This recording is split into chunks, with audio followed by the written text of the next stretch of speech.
Hi everyone, welcome to the weekly reading, and sorry I missed last week because I've just been incredibly busy, but I'm back again with a pick a card reading as well as talking about the weekly astrology. Before I get to the astrology for the week ahead, which will be for the 28th of January through to the 3rd of February, just get you to have a look at the three crystals here, the three piles, 1, 2, 3. You can see if you're drawn to a different, which crystal you're drawn to. This is the clear quartz cluster, which I really love. Hopefully it comes up on screen there. So that's number one. Number two is the sort of heart-shaped amethyst crystal, or there is the clear quartz point crystal. So have a look at those. A good way to do it is to close your eyes, take a deep breath, open them, and see where your where your eye is drawn. Also, just to let you know, if you would like to book a personal reading with me, check out the links below. I've got links to my online store for readings. Current turnaround time is 7 to 14 business days. Definitely closer to the 14 business days because I'm really busy. And the other link is to my online store where you can buy jewelry. So I make these gemstone jewelry bracelets, a lot of them using sterling silver pieces, and I've got lots of different jewelry there that you can look at. I can also make custom pieces if you would like one. Just let me know. I need a bit of time though. Usually it can take around 4 weeks or so for me to order the pieces, and yeah. So let's get into the week ahead astrology, and I'm just going to put the camera down as I speak about that. So this week we have Monday, the 29th of January to the 30th of January, Mercury conjunct Sun in Aquarius around 8 to 9 degrees. So if you're born, early in Aquarius, fairly early in, not right at the very beginning, but like just after that especially, there could be some very significant communications coming into your life this week. And also if you're you have any early air sign placements like Gemini or Libra, this could also be good for you. Mercury is well placed in Aquarius, so there could be also new ideas coming in this week, because when the Sun and Mercury come together very closely like that in the conjunction, it can bring sudden ideas, sudden sort of impulsive need to communicate, express yourself, connect with others, social media, get online. If you're someone that does stuff online, like publishing anything online, it could be a good week to communicate with customers, clients, or with the public in any way. It can be that your thoughts are kind of running a bit ahead of yourself, because it's a very futuristic energy. Like Aquarius is a very future orientated sign. It can have us very much thinking about the future this week, like where I'm headed, where I'm going. There can be a sense there are changes going on in your life, and you sort of try to look ahead and see how things are going to pan out. You might even get kind of epiphanies or intuitive knowings about certain things that just pop into your head, or dreams, knowings that just come out of nowhere. We also have, in a sort of similar vein, Venus trine Uranus this week. This is on the 2nd of February, towards the end of the week on Saturday. Venus is towards the end of Sagittarius, and it's trining with Uranus at the end of Aries there. So there could be around the 2nd, so on Saturday, some positive interactions in relationships, in friendship, because Uranus is also friendship related. Also for some people it could be related to finances, so there could be, for some people, some good news or some luck around finances on this coming Saturday. Especially if you have anything at the end of a fire sign, Aries, Sagittarius, or Leo. Venus also comes to the critical degree of Sagittarius this week on the 3rd of February. That's on Sunday. So there could be some intense energies happening then, because we also will have Chiron at the critical degree of Pisces. So, and they will square each other. So I would say, if there are good vibes in love on Saturday, there could be some healing issue that comes up on Sunday that sort of requires an emotional adjustment. As I said, this is not going to be all, affecting everyone exactly, though you may feel it even if it doesn't contact your chart, especially if you're a sensitive person. But those people in particular that are going to feel this are anyone that has anything at the end of a mutable sign. So at the very end of Sagittarius, at the end of Virgo, at the end of Pisces, or at the end of Gemini, okay? So those people could feel the Venus Chiron square, which is going to feel like some adjustment issues required in love, in relationships, in relating. Something could happen if your late degree of those signs I mentioned on Saturday or Sunday, where you really have to confront some very real emotions about relationships within your own self and within your relationships as well. So what else do we have? That's right. So on the 1st and the 2nd of February, Mars squares Pluto. That's a pretty intense energy right there. So 21 degrees. If you have anything at 21 degrees of Aries, Capricorn, Libra or Cancer, you'll be feeling this energy very strongly. 1st and 2nd of February, do watch your temper. Watch arguments with people flaring up or issues that, you know, bring up fear or anxiety, especially if you have anything around 21 of those cardinal signs. But in general, this can bring about a tense energy to do with drive, assertion, sexuality and power, or channeling the energy correctly. You might have some difficulty with energies bubbling up and not knowing how to channel them. And it's when that happens, if you choose something creative to do, that can often help, or exercise can also help as an outlet around the 1st and 2nd if you're someone that feels that energy, if you have those placements that I said around 21 of cardinal.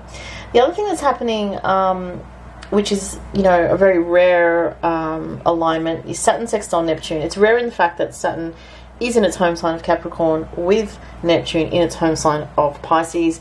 This is really bringing idealism and reality together. So there is some opportunity that is around us from now until the 14th of February where we can actually take this opportunity to create a reality for ourselves that can be quite beautiful. It can be transformational in terms of actually changing our lives for the better. So if you're someone that's feeling changes in your life and you're not sure like if this is positive, or the sextile from Saturn to Neptune is definitely encouraging you to follow your dreams at this time, but to do it slowly, okay? Because Saturn works very slowly and Neptune is very ideal. So it's like trying to almost raise your vibration to a higher level and to give from yourself from that higher level so that you can then attract better quality experiences and a higher frequency of, you know, with Neptune it's to do with love and spirituality, and Saturn's to do with the long-term stability of your life, the groundedness of your life, the structure of your life, and things that are lasting, whether it's relationships, business partnerships, work that you're doing, career, just a path in general. So very interesting things going on this week. Now to the cards. Okay, so if you chose the quartz cluster, these are your cards. Wow, Sun in Leo, joy. That's amazing. So it's a time of celebration and success. You have the King of Swords and the Seven of Wands. Interesting.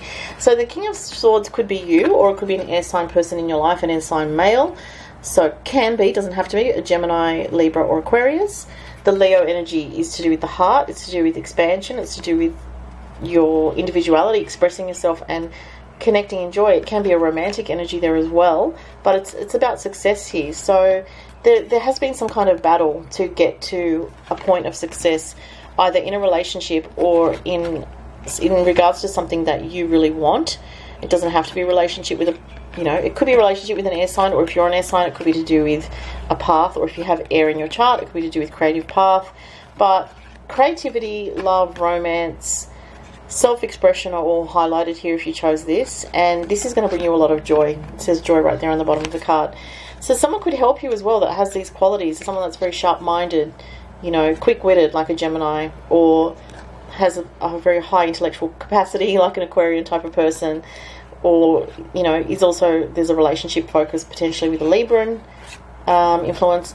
The Seven of Wands shows you may have to battle against other external forces kind of blocking you in some way, or procrastination, issues within yourself or issues from others. So but it's basically, what I'm getting from this is persevering through the obstacles to get to this incredible joy that's there waiting for you. So that's really nice. Alright, so if you chose the Amethyst, what have you guys got? Moon in Sagittarius, discovery, strength card, and the King of Pentacles. Well, these are really nice cards. So The Moon in Sagittarius card, Discovery, is about travel. It says freedom and adventure. This is about opening up your life to something more positive, okay? 21 in numerology is a 3, which is about communication, diversity, adventure, you know, trips and travel, communicating with a variety of people. But it's also about opening your mind up to new things, learning new things, connecting with new people, just having a new aspect to your life that you were maybe shut off from before. This is very positive. It's going to bring a lot of growth to your life. There is a need for strength, however. So what this could be about is that maybe you have changed something in your life that, you know, is basically causing sort of some kind of unsettling feelings that require you to have strength. Interesting, because this is a Leo energy as well here. So this could be about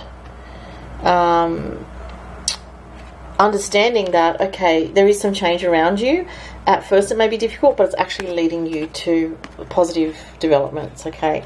The King of Pentacles comes up here as well, so there's something to do with also stabilizing your finances and working on the security aspects of the material aspects of your life, becoming aware of this more, and maybe having some new projects come in that, you know, either are connected with travel, business associated with travel can be as well, or connecting with someone that can help you to expand your horizons and bring in some new experiences. And this card is saying, you know, there is some difficulty in adjustment here, in transitioning your life into something that's going to bring you more freedom, but just have faith, and you do definitely have the strength to follow this through. If you chose the clear quartz, these are your messages. Another Leo card, Eclipse in Leo, Compassion. Shine brightly, let the stars... Shine brightly like the star that you are. Wow. The Four of Pentacles and the Four of Wands. Okay. So this is about coming more into alignment with yourself. See, all the chakras are lit up here in this person. And it's about self-expression again. It's about not being afraid to express yourself. We've literally just had an eclipse in Leo just 1 week or so ago. A full moon lunar eclipse, a blood moon in Leo. And so that Leo energy is coming up still. So it's saying that these effects of the eclipse have influenced something about your life where you're wanting to take more of an individual kind of expressive, passionate, heart-centered path forward. And it's time to listen to your heart and not what other people are saying to you. The Four of Pentacles shows there's still some fear in opening up, but there is a need to trust more. There could be a message here about finances, about being a bit careful with finances until things start to flow a bit better. The Four of Wands here is beautiful. It's the card of soulmates, family connections. There's the dragonfly popping up here, which is about change, transformation. So there is something about being honest about your emotions for some people and not being stuck in old dynamics of being blocked off emotionally. Opening up to your emotions because there is a beautiful new relationship or a new home situation for some people. Either one of those. Those were the messages for this week, guys. I hope that was helpful for you. Keep in mind those are very general messages. If you'd like a personal reading, follow the links below, and have a fantastic week ahead. Thanks, guys. Bye.